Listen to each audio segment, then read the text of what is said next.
कौन है? कौन है? कौन है बटे? हाँ? मैं हूँ। कौन है मुझे बता दो, मेरे हाथ में ना बेलन है। कौन है? बाहर निकलो। बताओ कौन है? मने पता है कौन है? वो तुम कोई परछाई है। लाइट जलाओ, लाइट जलाओ, लाइट जलाओ।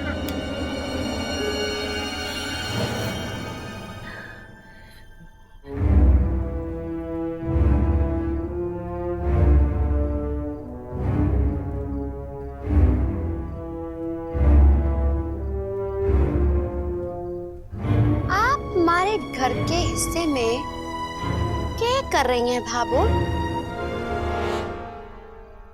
कट्ठे आ गई मैं, अंधेरे में दिखाई भी को नहीं देवे, समझ में ही ना आवे कट्ठे जावे तू। बुद्धि भ्रष्ट हो गई है हमारी, थोड़ा सा तो ध्यान रखना चाहे, कट्ठे जाओ।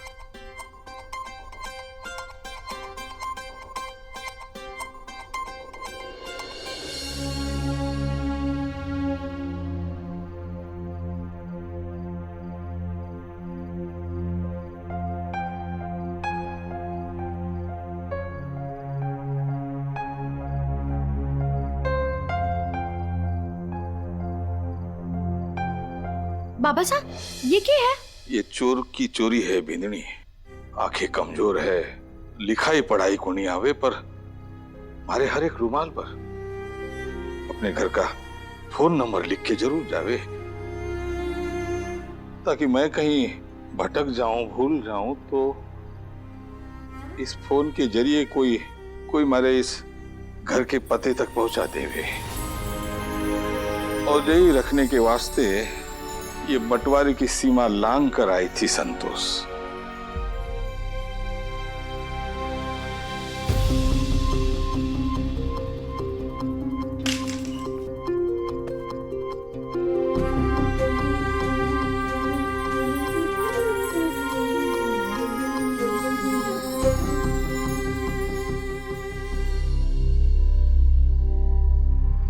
अगर मारे को पता होता कि बादल आप हैं, तो मैं ये रिश्ता कभी आगे ना बढ़ाती।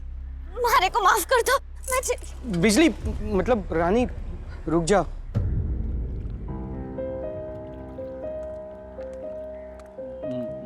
मुझे ये कहना था कि तुम बैठ जाओ, बैठ जाओ।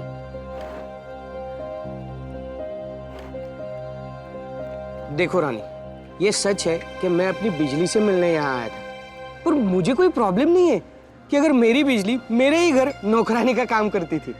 हाँ, अगर मोटा होना कोई पाप नहीं, तो गरीब होना भी कोई अभिशाप नहीं, बल्कि मेहनत और ईमानदारी से अपनी जिंदगी जीना ये तो स्वाभिमान की बात है। रानी, आज तक मैं जितनी लड़कियों से मिला ना, हर लड़की ने मुझसे पहले मेरे शरीर को देखा, और तुम ये सब मेरे बारे में जब बोल रही थी ना उस लड़की से, तो मन ही मन में मैं अपनी बिजली के बारे में गर्व महसूस कर रहा था, बल्कि मैं तो दिल ही दे बैठा। हाँ, तभी मैंने चेहरा नहीं देखा था, पर मेरा प्यार अब भी बदला नहीं है। तुम ही मेरी बिजली हो। बादल और बिजली की जोड़ी को आगे बढ़ाने के लिए दिमाग तो लगाना पड़ेगा ना। वही सोच के तो मेरी जान अटक रही है। तुम तो जानती हो ना रानी, मेरी मम्मा को बिजली पुष्कर के किसी धन्ना सेठ की बेटी लग रही है, और तुम तो किसी भी एंगल से उसमें फिट नहीं बैठती।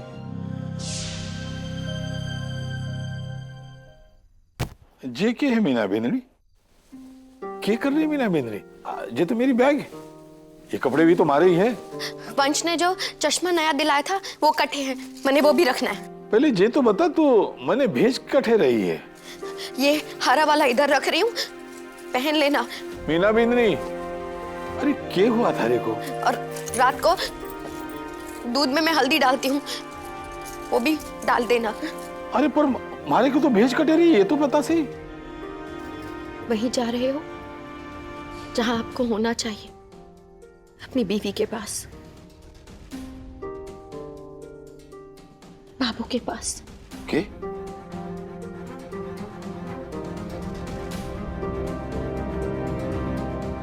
हाँ बाबा साहब, इतने सालों में कुछ समझी या नहीं समझी, लेकिन एक बात जरूर समझ गई हूँ।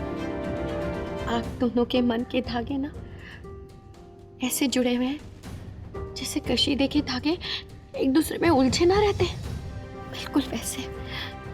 बच्चों की तरह एक दूसरे को प्रेम करो।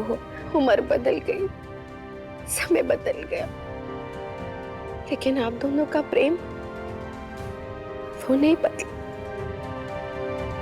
मैंने पता को नहीं किया, 10-10 रुपए रानी को भेजते हो देकर कि जा संतोष की दुकान से जाकर मिठाई ले आ, और वो रुमाल पे घर का फोन नंबर काट दिया।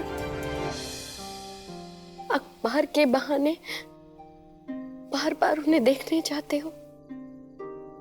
ये प्रेम नहीं है तो और क्या है बाबा साहब? मैं अपनी जीवन की भट्टी में आप दोनों के प्रेम को क्यों चूसाऊं? हमारी तो किस्मत के साथ साथ अक्ल भी फूट गई। देखो तो सही, अपनी लड़ाई में आपको भी शामिल कर लिया, घर का बंटवारा कर दिया, आपको बाबा से अलग कर दिया।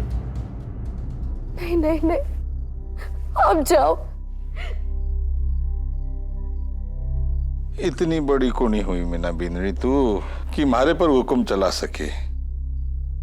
अरे बेटी मानता हूं थारे को, और बेटिया बाप के लिए बहुत लाडली होवे है। ये बाप जो है ना, मरते दम तक अपनी बेटी का साथ देवे है। देख मीना बिन्नी, अगर तू मने अठे से धक्के मारकर भी निकाल देगी ना तो मैं जाऊंगा कौन ही, समझी कि नहीं? जा, मैं भूल गया, अब तू भी भूल जा। जैसे है जठे हैं, अच्छे हैं। मैं तो चाह के भी मीना बीननी के साथ खड़ी को नहीं हो पाई, पर आज हमारी कमी को आप कितनी अच्छी तरह से पूरी कर रहे हो। सच में बाप का फर्ज निभाया है आपने। बस ऐसे ही रहना।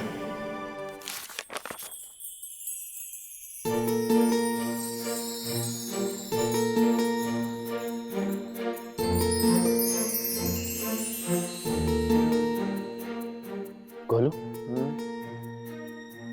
लगता है तुझे रानी से प्यार हो गया। नहीं नहीं, क्या क्या क्या बोल रहा है तू? क्यों, ऐसे क्यों लगा तुझे? अब तू रानी का शिवरात्रि वाला फूल लेके बैठेगा देवदास बनके, तो मुझे क्या, सभी को यही लगेगा। नहीं, वो क्या हुआ, मैं यहाँ आया ना तो ये ऐसे यहाँ रखा था, मैंने हाथ में ले लिया तो फूल आ गया।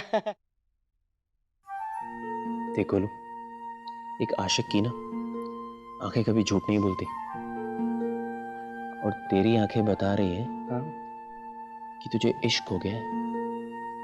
अब वो रानी से हो या महारानी से, क्या फर्क पड़ता है? हाँ वो बाबा साहब, वंश भैया, जल्दी आइए, सबका मुंह मीठा कराना है हमारे को। अरे भाई, किस खुशी में हमारा मुंह मीठा कराना चाहती है तू रानी? बाबा साहब, जिसके लिए 16 सोमवार के व्रत किए थे, वो इच्छा पूरी कर दिया आज भोलेनाथ जी ने। मतलब? बापू ने हमारी सगाई तय कर दी है। अरे वाह! इसलिए आज इस खुशी में अपने हाथों से मूंग दाल का हलवा बना के लाई हूँ आप सबके लिए। आहा, बधाई हो बेटा। ठाकुर जी करे थारे को अच्छी ससुराल मिले। कैसा लगा? हलवा तो बहुत ही स्वादिष्ट बनाया तुमने, बहुत ही स्वादिष्ट। अरे वंश भैया, वंश भैया आप भी लीजिए, मुंह मीठा कीजिए। ये लो। अरे बाबा साहब, कमाल करते हैं आप, सिर्फ इतना सा खाया, थोड़ा और हलवा खाओ ना बाबा साहब। अरे बाबा साहब को कितना हलवा खिला रही है? क्यों खिला रही है? क्यों खिला रही है ये? अरे मैडम जी, आज मैं बहुत खुश हूँ। क्यों? हमारा रिश्ता पक्का हो गया ना, इसलिए। ये लो, आप भी अपना मुंह मीठा करो। ये लो। कम कर, मैं डाइट पे हूँ। कम कर, थोड़ा कम कर।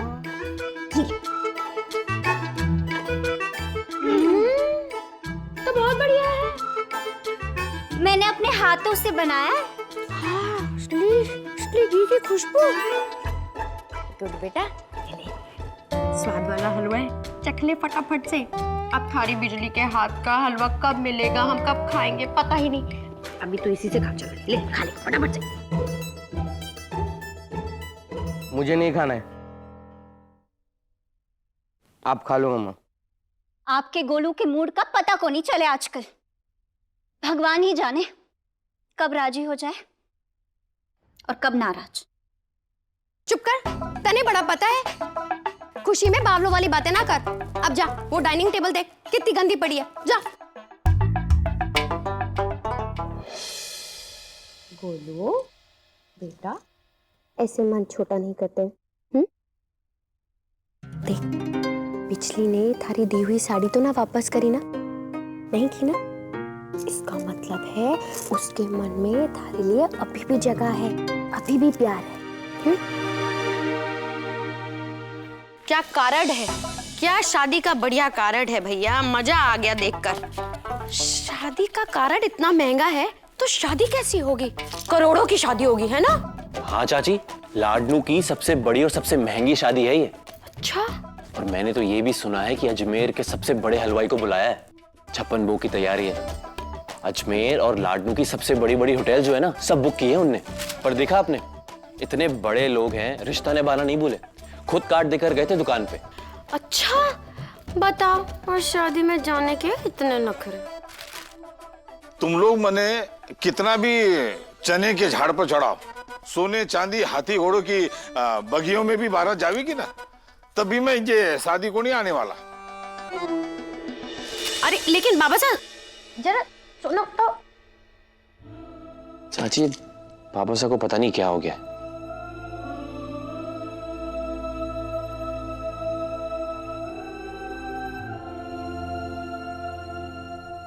भले ही ना थारे बाबा साहब के बाल ना सफेद हो गए, पर उनका बचपना को नहीं गया। आने जाने का, खाने पीने का घना ही शौक रहे हमको। लेकिन पता नहीं आजकल क्या हो गया बाबू साहब, बाहर आना जाना तो उन्होंने बिल्कुल बंद कर दिया। याद है मासा क्या कहती थी कि बाबा साहब घर में कम और गली में ज्यादा रहते हैं। सब कुछ याद है मारे को, कुछ भी को नहीं भूली रहे। पर थारे बाबा साहब को ना अपनी भूलने की बीमारी का ना डर लगने लगा है। उन्हें ऐसा लागे है जैसे अगर बाहर कहीं और हमारे को भूलने की बीमारी का दौरा पड़ गया ना तो जगह सही होगी। हाँ भाभू, लेकिन अब बाबू साहब का डर बढ़ता जा रहा है। हमें बाबू साहब को उनके इस बीमारी से बाहर निकालना होगा। जल्द से जल्द कोई अच्छा इलाज ढूंढना होगा बाबू, वरना बाबा साहब अंदर ही अंदर घुटते जाएंगे।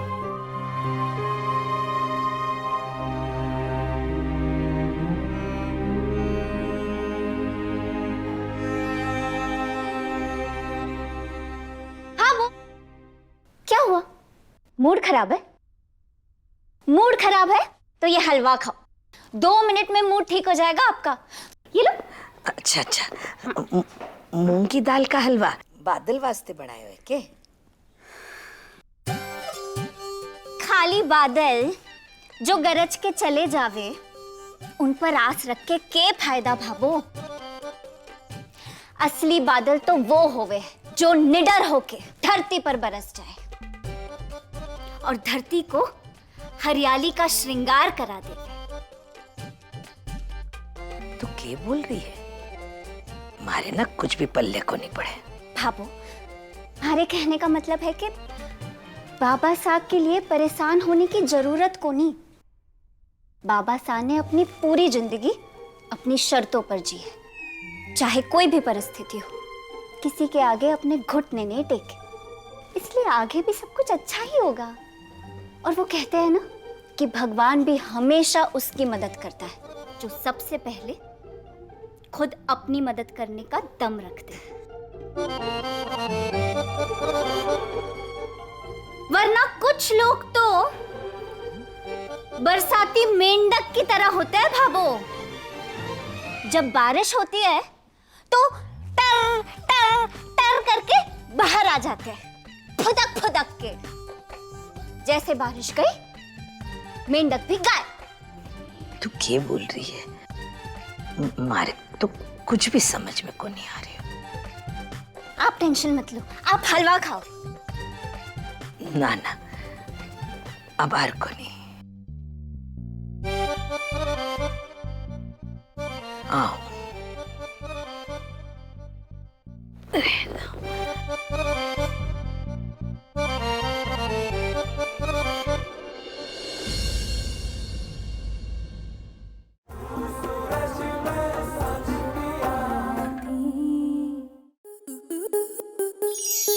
स्टार प्लस के ऐसे ही और बेहतरीन लम्हे देखने के लिए सब्सक्राइब करें हमारे YouTube चैनल को।